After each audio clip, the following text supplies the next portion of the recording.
ഒരു സ്ത്രീയെ സംബന്ധിച്ചിടത്തോളം അവളെ ഏറ്റവും കൂടുതൽ വേദനിപ്പിക്കുന്നത് എന്താണെന്നറിയാമോ? എൻ്റെ കൗൺസിലിംഗ് അനുഭവത്തിൽ ഒരു സ്ത്രീയും കരയാതെ ഇത് പറഞ്ഞിട്ടില്ല. പല ആളുകളും ഇത് നേരത്തെ റിവീൽ ചെയ്യാറുമില്ല.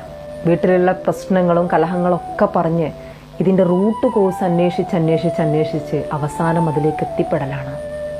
എൻ്റെ ഭർത്താവിൻ്റെ മൊബൈലിൽ കണ്ട ആ ഒരു ഫോട്ടോ അല്ലെങ്കിൽ ആ ഒരു ചാറ്റ് അതെന്നെ ഇപ്പോഴും വല്ലാതെ വേദനിപ്പിക്കുന്നു. അദ്ദേഹം നല്ല മനുഷ്യനാണ്, എന്നെയും കുട്ടികളെയും നന്നായിട്ട് നോക്കുന്നുണ്ട്, ഞങ്ങൾക്ക് വേണ്ട എല്ലാ കാര്യങ്ങളും അയാൾ ചെയ്തിരുന്നുണ്ട്. ഈ ഒരു സംഭവത്തിന് ശേഷം ആൾക്ക് എന്നോടുള്ള സ്നേഹം കൂടുതലാണ്.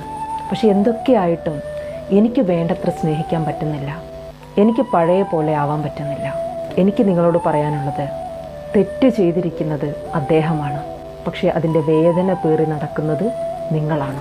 മറ്റൊരാൾ ചെയ്ത തെറ്റിൻ്റെ പേരിൽ കാലാകാലവും വേദനയും പേറി നടക്കുക എന്നുള്ളത് ഉചിതമല്ല.